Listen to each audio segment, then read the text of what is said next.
Sup, it's Hallie, and welcome back to Interview Club. When we last left off, oh goodness, we finished the group AMA, and Monica told a lie, and now everyone's mad at her. Let's see what effects that has on everything in the follow-up, shall we? Alright guys, welcome back. It's been a couple weeks for us. It's Sunday the 19th. The club has not been meeting. We've mostly just been going home to prepare for today. I told them I could use club time for that, but they didn't seem too keen on the idea. But it's okay, we're all here and we're going to finish what we started. Between us, we have 169 questions to answer. Amazing how they add up, huh? The others wanted a place where we could answer separately, so we're borrowing the corridor while no one's around. Also, a lot of today's questions will address some specific pieces of media. There's a good chance of spoilers, so if you notice anything you want to see for yourself first, well, maybe just ignore those parts, okay? I think we've kept you waiting long enough, so let's get started, shall we? Alright, so the follow-up. None of these questions are new. We saw them all in previous AMAs, but the follow-up is actually, deceptively long by comparison, because where other AMAs often had, clusters of questions together, and although this one has a few like that too, most of these are, individual ones, so this could actually last us maybe a couple hours here. So anyway, their favorite animal. Oh yes, I said my favorite animal was some type of bird, but I didn't actually pick a specific one. So I dug around for a bit and eventually settled on the grassy-faced lovebird. You might think I picked that just for the name, huh? Well, we also have green feathers, haha. Have you ever read the book Watchmen? I feel like you'd like it. I have now. I was a little disappointed to learn it's a comic book, but that didn't matter much. I was impressed. They really took superheroism in a realistic direction. I almost feel like The Incredibles ripped off the concept, haha. It was interesting how they managed to create a scenario that could be seen from so many sides. While still being enough of a gray area to be morally ambiguous, none of the characters were exactly right or wrong. Even Fate had his reasons for the atrocities he committed in the name of preventing greater laws. So yeah, it was a compelling read. You were right to guess that I'd like it. And what is your opinion with the possibility of Danny DeVito makes Sarah a drug addict, etc., and so forth? Oh, yes. I got so wrapped up in the absurdity of it that I didn't tell you what Danny would do to me. Seeing how he's wrecking my friends' lives left and right, I imagine he'd get me into a prostitution ring or something similar. Not that I'd be cool with that, or any of his other plans. I don't know if I could stop him while he has admin privileges. But you better believe I wouldn't just lay down and take it. Let's see, would you ever be friends with Kazuna AI and Epiphany? Well, now that I know who these people are, they both surprised me in totally different ways. If I'm being honest, I'm a little jealous of Kazuna. Or I would be if she were actually real. The people behind her may act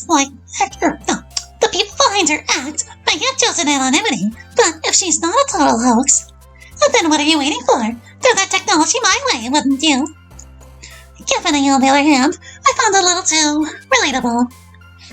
I mean, I didn't go to such extremes for you like she did for her player, although my results were still pretty horrible. But even on my worst day, I wouldn't go stalking you through power lines. However, if I could possess an animatronic to be with you, that might be a step up. Anyway, yeah, she's a full-blown yandere, so I don't think we can be friends. But me and Kazuna, yeah, I can see that happening. Let's see, what's your favorite flavor of pie? Is it pie flavored? My AMA was just riddled with non-committal answers. I guess I'm a little averse to sharing preferences, since I don't want you to think I'm biased. There are many kinds of pie I like, but Dutch apple is my top pick. Damn stuff. Who is your worst friend from Literature Club and Wide Series? This was such a mean question, and I didn't answer it for a reason. But we did say we'd answer everything, so... Out of all the club members, my least best friend would be Shiro. I just hope you haven't forgotten what I said about worst and best before. Let's see. Do I really need to read the names again? Because we did before. Our music is guessing your idea. What's your favorite type of music and favorite band, etc., and so forth. You know, considering how hard I dodged these questions, maybe I should go into politics. At least I know I can say a whole lot without really saying anything at all. I told you on the group AMA that my favorite music is classical. So it shouldn't surprise you that my favorite artist is Mozart. I just wish I had the talent to play his work myself. As for a band, well, depending on what you consider one, I picked the Royal Philharmonic Orchestra. But if you'd rather I choose something smaller, there's another orchestra that qualifies. The Trans-Siberian Orchestra. But really, for as much spotting off as I did, I meant what I said. You should be open-minded about music. There's too much great stuff out there not to. Let's see. What would you think if I made a fanfiction or mod where I learned to replace the character art with that cut the rope question? I had no idea what this was about before. And now that I looked it up, I'm even more confused. Cut the Rope is a cute puzzle game with adorable characters, but how would that translate into a game like ours? I guess that's for you to decide since it's your idea, and believe me, I'm not trying to discourage you. I'm just not sure how it would play out, that's all. If you'd like some recommendations, I'd replace Yuri with Blue, and Natsuki with Ginger. And of course, Holly would have to be off now. See, what your opinion on Darling in the Franxx? It's an anime. Well, Holly had no idea what this is, and neither did Shiro. But that's because it doesn't exist in our reality. It came out in 2018. Lucky for you, Holly was able to hook us up with most of the things we can't access ourselves. But this anime, I had mixed feelings about it. First of all, the overtly sexual nature of how these teenagers pilot the Therbex is just disgraceful, or distasteful, rather. I get the underlying themes of going through puberty and how confusing it can be, but come on. I'm glad that was downplayed later. The character relationships are much more palatable. I also appreciated the implications of their world about modern society. Until all that stuff was thrown out the window. I feel like they built up their story to a non-conclusion, or at least an unfitting one given its earlier themes. So, it started out awkward, became decently entertaining, and evolved into a hot mess by the end.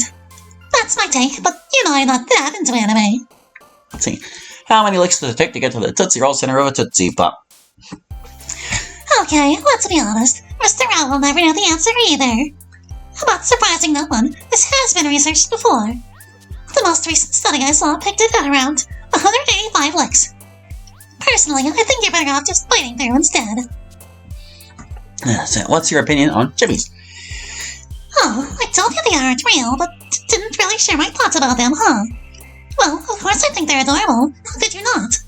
I mean, I guess that one of Yuri isn't. You know the one I'm talking about, don't you? Do I have to wait for it to scroll all the way out? You know that one, don't you? Have you seen that one in the game before? But in general, chibis are just the cutest things ever. Do you prefer our prequel memes or our sequel memes?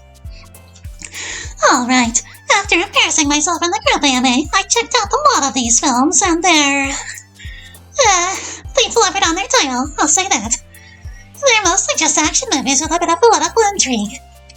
The story didn't compel me all that much, but I can see why people enjoyed it anyway.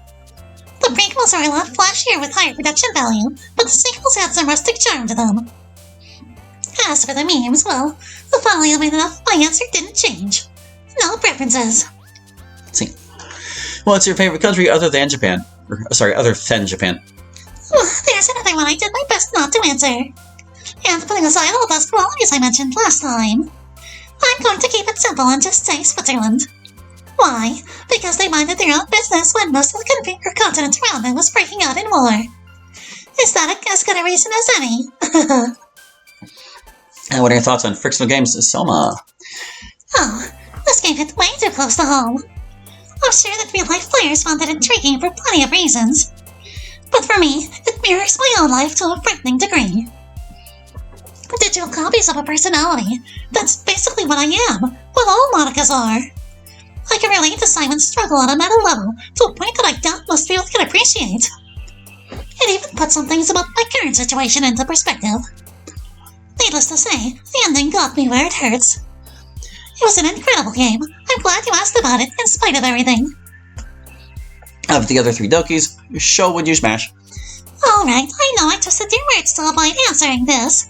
But honestly, I think this response would stay the same too. I'd smash Yuri. I wouldn't be comfortable smashing Sayori or Natsuki, whether they were into it or not. And that's not to say Yuri would be either, though I have my doubts after some of those group AMA questions. If only she could have elaborated on why she did those things. Don't read into it. I'm just answering here. Let's see. Are you or any of the Dokis ticklish, and if so, where and how badly? So, there was no way the others would be okay with me asking about this after how things went. But I sent Sayori to do some reconnaissance for me. Oh, Sayori, could you come out here, please? It's my turn already. Now I need you to report your findings. Oh, okay. So, Sayori really didn't want to be tickled, so she just told me alright. Her sorry to Levigus. Okay, go on. Natsuki didn't want to be tickled either, but she refused to answer. So you gave up? No, I found out for myself. Of all the places I tickled, she reacted most to her armpits. Oh wow, I hope it wasn't too dangerous for you. Don't worry, I'm a professional. She didn't stand a chance. Now, Dip insists that she isn't ticklish, so of course I had to test that. She didn't fight back, but her story checks out. She barely flinched at all. If that's because she was mentally prepared, it's hard to say. But I think I saw her twitch when I tickled her neck. I see. What about the boys? She admitted that his tummy is ticklish and he wasn't lying. And poor Holly, I've known his weakness for years. His arms are ticklish. He never has a prayer against me. As for myself, I'm a little ticklish in a bunch of places. But the secret to my success is that my feet are the most ticklish. If I'm standing up or wearing shoes, I'm almost invincible. But Sayori, what if they swept you off your feet or pinned you to the floor? Oh gosh, if they were trying that hard, it might be tough to get out of. I mean, there's only so much I can do if they already calm me down. But that's why you gotta pick your tickle fights carefully. No sense setting yourself up for failure. Well, there we go. Now you have your answers, Yami. Actually, there's one person I didn't check yet. Oh no. Sayori, don't you dare. I'm gonna find your weak spot, Monica. No, Sayori, stop. Quit it. No. Cut it out. Stop it. No, not my hips. God damn it. Show Sayori had seen BG stairs. Sayori moved to BG stairs. Hey! Monica! Oops, didn't mean to send you with her. I'm sure she'll be back in no time. That part was different before the release of Plus because the stairs BG didn't exist. Anyway, do you actually like squid? You should count yourself lucky here. I went against my vegetarian principles for this. And as it turns out, that squid is okay.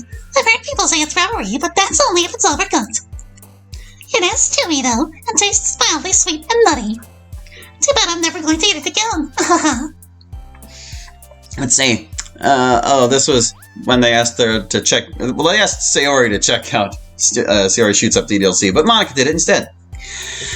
Okay, it's definitely for the best that Sayori didn't see this herself. And as my first exposure to mods outside of Hallie's, I could have chosen better. The thought of this story was so bizarre. I'm sure it was meant to be satirical, but at the same time it was legitimately horrible.